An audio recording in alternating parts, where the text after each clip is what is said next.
You need to bring the beat.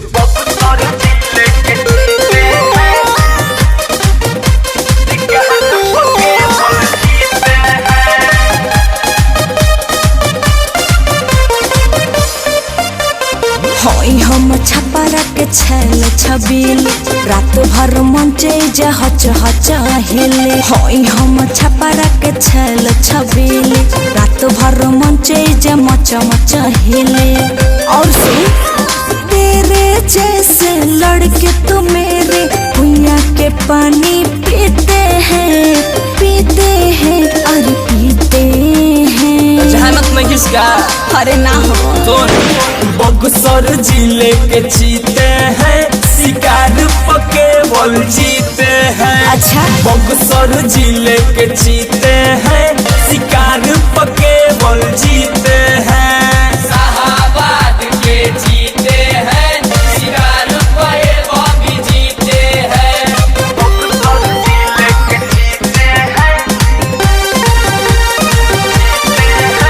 शिकार पके बोल जीते हैं।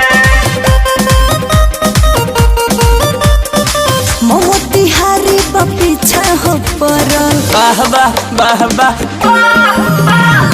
कोई हालियारा बोलए गोरी चढ़ल। कोई हालियारा बोलए गोरी चढ़ल। कहतानी बात सोची सोची बोला ए बाबू ढेर अपन मुँह जानी खोला। कहतानी बात मनवा में ठालो नीचे वाला में ये जकाला धागा बांधलो। अरे तनी हटाई ना करी जब धोक धोक करता। अरे बजाओ सोरे। तेरे उम्र के लड़के तो अभी टूटे दिल को सीते हैं हाँ सीते हैं। क्या समझे? बक्सर जिले के चीते हैं शिकार पके बोल जीते हैं। अरे जी बक्सर जिले के चीते हैं शिकार पके बोल जीते हैं।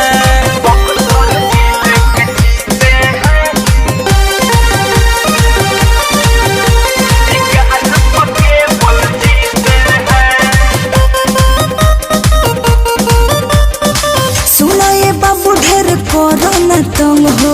वाह वाह ढोही चुमाई ओइले जिला के दबंग हो। ढोही चुमाई ओइले जिला के दबंग हो। सुना ये पंकज तनी कर परहेज हो नाही भइल बा अभी सेज वाला एज हो।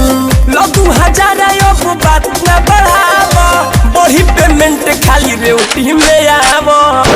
शॉर्ट ना तो हट जेबे। हरे मान जा देखा मुरारी अंकुर राय रामू तीनों मीते हैं शिकारी है। मीते हैं हर मीते हैं।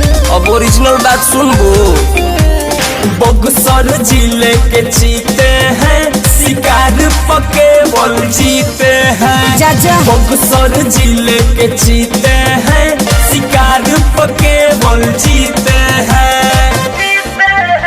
हरे मान गनी अब तो रहे दो।